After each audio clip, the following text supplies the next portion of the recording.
Imagine you're walking along a beach on a warm Australian morning, the kind of morning where everything feels right.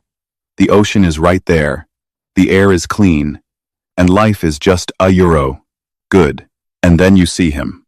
A man, lying in the sand, perfectly dressed, suit, tie, shoes polished, arms at his sides, like he just decided to take a nap in his finest clothes, on a public beach. Except he's not napping. He's dead. And here's where this story goes from strange to genuinely one of the most haunting mysteries I have ever come across. Because over the next several weeks, investigators would discover something that made no sense. This man had no identification, no wallet, no keys, no ticket stub, no receipt, nothing. The labels had been cut from every single piece of clothing he was wearing. Every single one. Someone had worked very hard to make sure nobody could ever know who this man was. And then, a euro. Just when investigators thought it couldn't get more bizarre, a euro. They found something hidden in a secret pocket in his pants. A tiny rolled-up piece of paper. And on that paper were two words in Persian. Tamam Shud. It means, it is finished. Welcome to Shadow Cipher Files. And if you think you've heard strange before, you have not heard anything yet. Okay, so let me set the scene for you properly, because context matters here.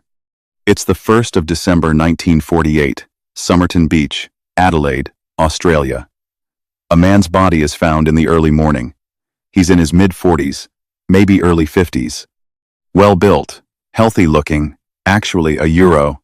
Investigators initially thought he might have just fallen asleep. But no, he's gone. The autopsy results were deeply confusing. The pathologist couldn't determine cause of death. There were signs of congestion in the stomach and organs that could suggest poisoning a euro, but no poison was ever identified.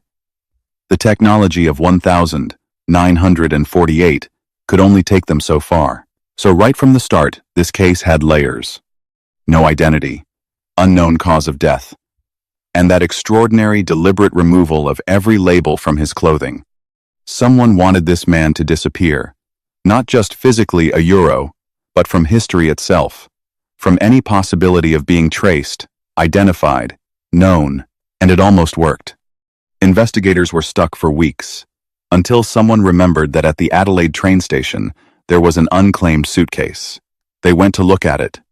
Inside the suitcase were clothes, and the labels on those clothes had also been removed. But a euro, and this is where investigators caught their first real break. A euro. On one of the items, a thread. A specific type of thread. A brand called barber waxed thread that at the time was primarily found in the United States. An American connection. In 1948. In Australia. There were also other items in the suitcase. A table knife that had been sharpened to a point. A screwdriver. A brush. A stenciling tool typically used by cargo workers on ships. A stenciling tool. Think about that.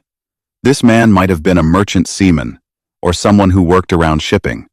In 1948, that meant someone who moved through the world, someone who understood port cities and how to disappear in them. And then police found something else. On the back of that suitcase, there was a name, Kean, or T, Keen, or some variation of that name written in stencil. They searched for a Keen or Kean connected to this case for years. They never conclusively identified anyone. But here's what I want you to really sit with for a second. Someone went through every item on this man's body and cut out every label. Every single one. But they missed the suitcase. One small handwritten name in stencil. One oversight. And even that didn't crack the case. That's how thoroughly whoever was behind this had planned it. Now I need to tell you about the book, because this is where the Tamam Shud case stops being a strange mystery and becomes something else entirely. In 1949, a euro, months after the body was found, a euro, police made a public appeal. They released information about the tiny rolled-up piece of paper found in the man's hidden pocket. The two words, Tamam Shud, and they asked if anyone recognized it. A man came forward.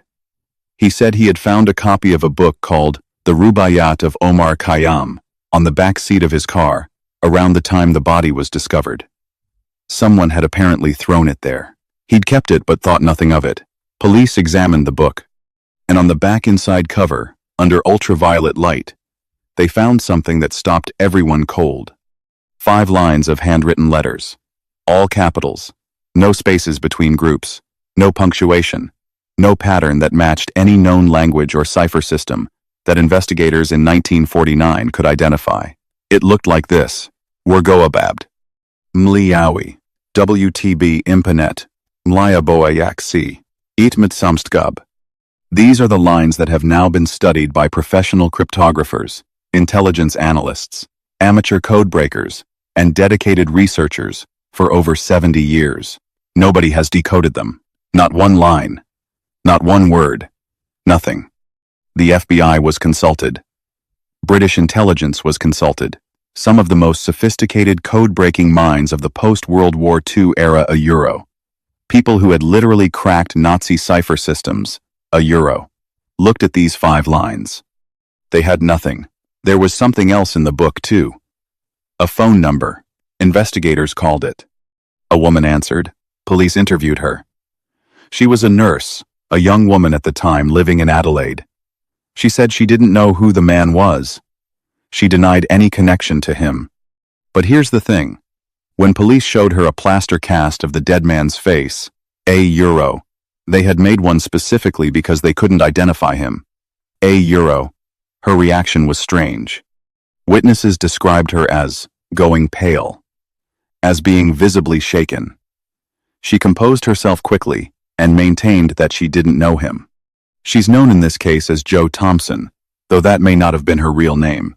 She died in 2007 without ever publicly acknowledging what connection, if any, she had to the Somerton man. Her son, Robin Thompson, who was a toddler in 1948 a euro, investigators noticed something about him later in life. He had an extremely rare physical characteristic, a condition that affects a very small percentage of the world's population, a specific dental formation, and certain physical traits. The Somerton man had the exact same rare characteristics. There is a very strong theory, held by serious researchers, that Robin Thompson was the Somerton man's son, that this woman knew exactly who the dead man was, that she took that knowledge to her grave. And if she did, a euro, why? What was she protecting? What was he involved in that made his identity so dangerous that a young mother would watch investigators struggle for years and never say a word? Let me tell you what researchers now believe, because the theory that has the most evidence behind it is genuinely chilling. 1948 was a specific moment in world history. The Cold War was just beginning. Intelligence services from multiple countries were actively operating around the world, recruiting, spying, running networks. The OSS a euro, the precursor to the CIA a euro, had operated in the Pacific during World War II. British intelligence was deeply embedded in Australia. Soviet intelligence was beginning to establish its own networks. The Somerton man had characteristics that fit a very specific profile. He was physically fit and well-built. He traveled with the kind of tools associated with maritime and shipping work, a euro, a natural cover for someone moving between countries without scrutiny. He carried almost no identifying information. He had a connection, through the book, to a woman who refused to identify him under police questioning. The Rubaiyat of Omar Khayyam was reportedly used as a book cipher by intelligence operatives during and after World War II. The book was somewhat obscure, easy to obtain in multiple editions, and its use as a cipher key had been documented. The code on the back of that book, those 5 lines of letters, they may not be a personal note, they may not be a diary entry or a message to a lover. They may be an intelligence report, a dead-drop communication, encoded information that was meant to be read by someone with the matching edition of the same book a euro, someone who never came to collect it because, by the time they might have, the man who carried it was already dead. And if that's true, a euro, if the Somerton man was a Cold War intelligence operative who died on that beach in Adelaide in 1948 a euro, then the woman with the phone number in the book was his contact, his handler, or someone close enough to the network that identifying him meant identifying herself. And she chose herself, In 2022, a professor named Derek Abbott, who had been working on this case for years, made a significant breakthrough. Through advances in DNA genealogy the same technology that eventually caught the Golden State Killer Abbott's team was able to generate a profile from DNA preserved from the Somerton man's hair. They believed they had identified him. The name that came up was Carl Charles Webb, an electrical engineer from Melbourne, a man who had been married, had lived an ordinary surface life, and whose death had apparently gone unnoticed or unreported in any way that matched what was found on Somerton Beach. But here's what I want to tell you about this identification. It is not confirmed. It has not been officially accepted. Researchers dispute the methodology. And most importantly, even if Carl Webb is the correct name, it doesn't explain the code. It doesn't explain the labels cut from the clothing. It doesn't explain what he was doing on that beach. And it doesn't explain why the woman with the phone number reacted the way she did. A name is not an answer. Not in this case. The code is still unsolved. 5 lines, 38 letters, 75 years of attempts. And here's what gets me about this case. Really gets me. Not as a researcher or a cipher enthusiast. As a person. Somewhere in those 5 lines is the last thing this man wanted to communicate. His last act his last conscious, deliberate act was to hide that piece of paper in a secret pocket in his pants. He rolled it up small. He made sure it was concealed. He had a message. And he needed it to survive, even if he didn't.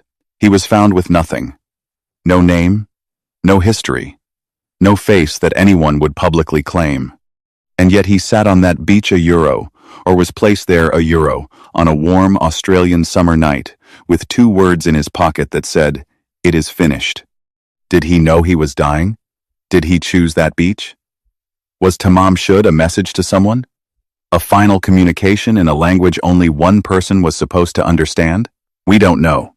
And that to me is the most human thing about this entire case. Not the cipher, not the Cold War theories, not the DNA analysis. It's the fact that a person died completely alone, in a place far from wherever he came from, and went to extraordinary lengths to be found without being known. He wanted to be discovered. He just didn't want to be identified. That's not the behavior of someone who got lost. That's the behavior of someone who made a choice. A deliberate, considered, heartbreaking choice. The Somerton man now has a grave in Adelaide. For years, his headstone just said, "Here lies the unknown man." In 2022, after the possible identification, there was a quiet moment where people who had spent years on this case, just sat with it. Because even if his name was Charles Webb, even if we can put a name on the headstone, the code is still unread. The woman's secret is still kept. The beach is still there. And somewhere in Australia, there is a grave with a man in it who went to incredible lengths to disappear. And the last thing he left behind was a puzzle that the entire world has been trying to solve for 3/4 of a century. If you've made it this far, you're my kind of person.